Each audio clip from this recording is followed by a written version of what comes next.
Hey guys, it's Cessa. Welcome back to my channel. In today's video, we are going to be creative again.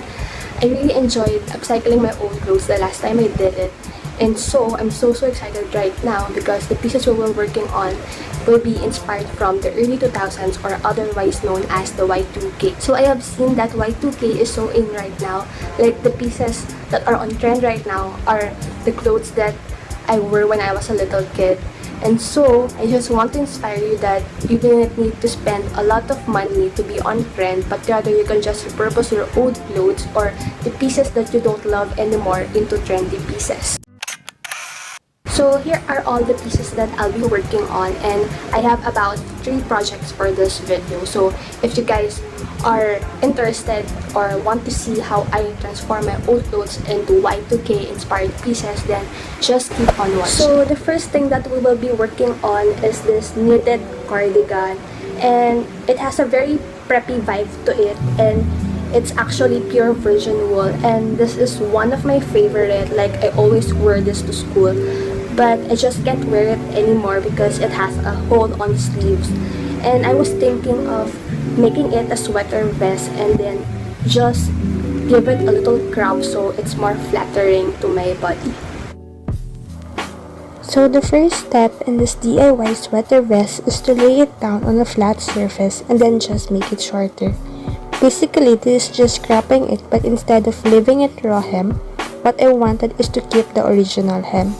It means that I will be cropping out a section of the cardigan and then sewing the original hem back on to avoid fraying and make it look a little bit more professional.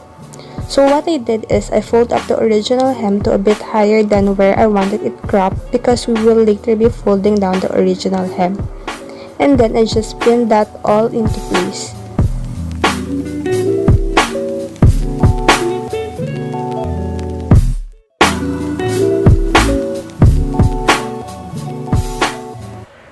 After that, I just sewed across the bottom edge of the original hem.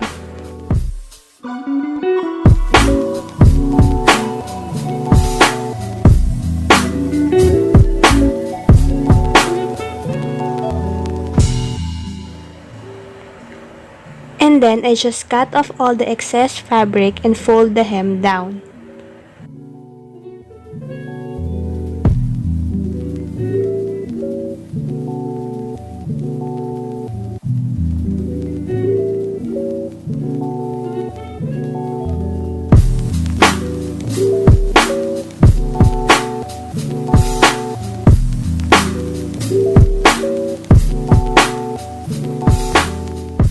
Since I wanted this cardigan to be a sweater vest, I decided to cut off the sleeves as well.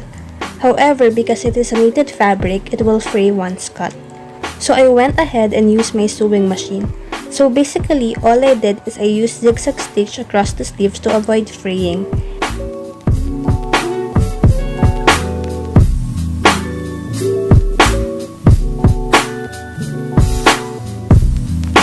And I also adjusted the buttons of the sweater vest.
And this was the final outcome. I just love it so much. I feel like it's very trendy and preppy. I'm so happy that I get to repurpose this cardigan and turn it into a sweater vest. It was such a simple and easy transformation. So the last piece that we will be working on is this crop black shirt, and this is actually an oversized shirt that I just cropped thinking that oversized crop tops would look good on me, but it did not look good on me.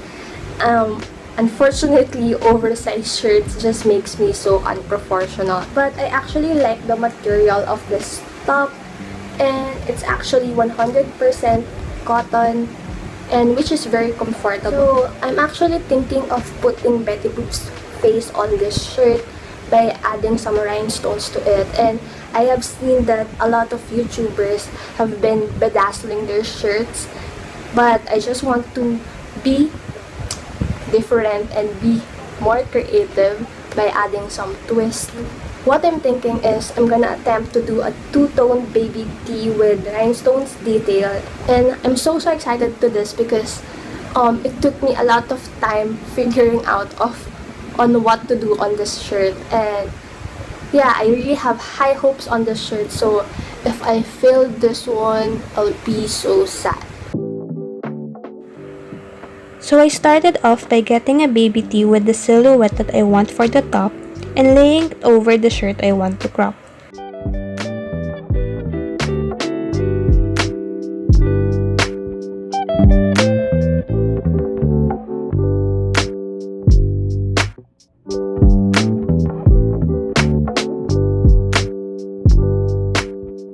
So after tracing the silhouette of this baby tee, I'm gonna be cutting it.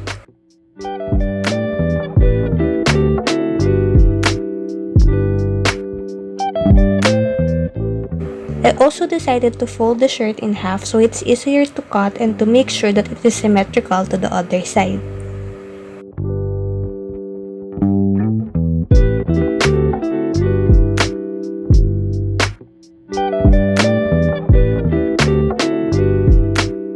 And after that, I also cut the sleeves that I traced a while ago.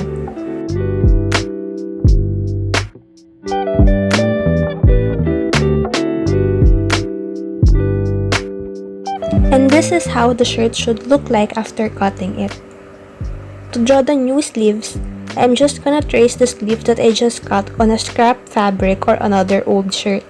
After drawing it, I'm gonna be cutting it, and this will serve as the new sleeves. After that, I just put mine away first and work with the leftover fabric that I used for the new sleeves.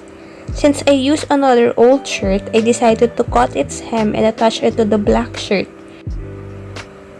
So like what we did a while ago in the sweater vest, I pinned the hem of the blue shirt at the bottom of the black shirt, both of which are inside out, and use my sewing machine to sew them together so that it has a clean hem at the edge and gives a unique style.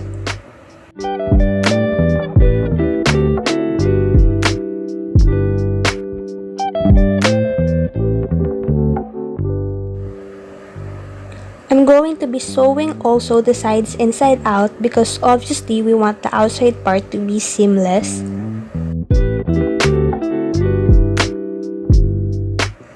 After that, I line up the sleeve that we just cut out to the shirt. I would recommend pinning the sleeves first to the shirt before sewing it. Make sure that you pin the outside with the outside and the right sides are kissing.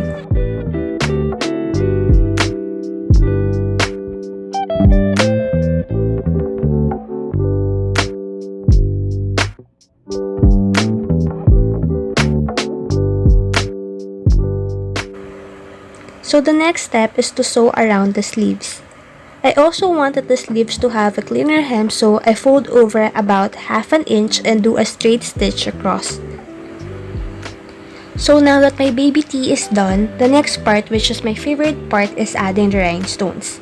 I wanted to use Betty Boop because Betty Boop shirts have been so in lately, and I found this image on Google that I wanted to copy. You can actually print the pattern that you want, but I decided to just trace the image because I didn't have ink in my printer.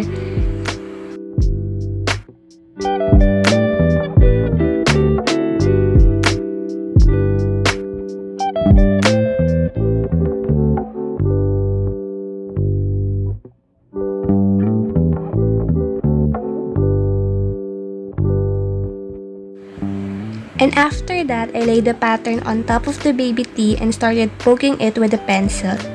I also traced the pattern with my white marker to sketch out the design so that I know exactly where I want the rhinestones to go.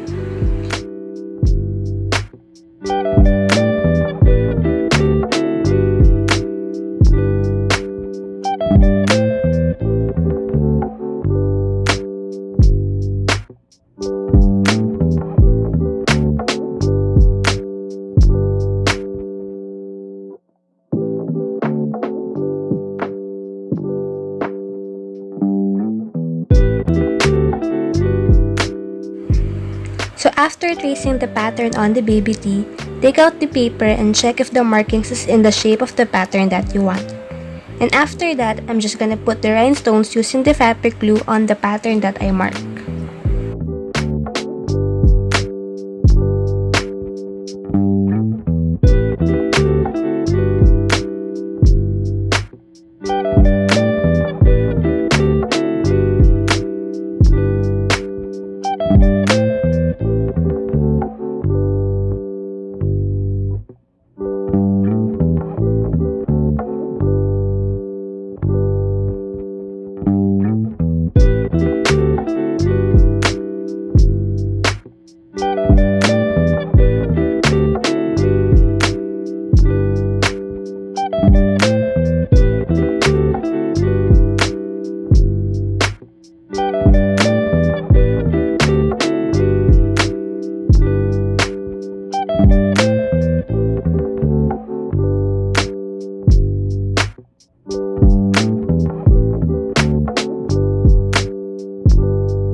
And that's it, you guys. This is how I turn an oversized shirt into a bedazzled two-tone, very Y2K aesthetic baby tee.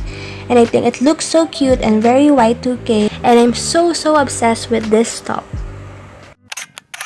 So that's it for today's video. Thank you guys for watching, and stay tuned for my next video because that will be a clothing haul, and wait for a part 2 of this one because that will be up real soon. Comment down below which item is your favorite, and if you ever recreate any of this, tag me on Instagram, and please give it a big thumbs up if you like it, and subscribe to my channel and hit the notification bell. I'll see you guys next time.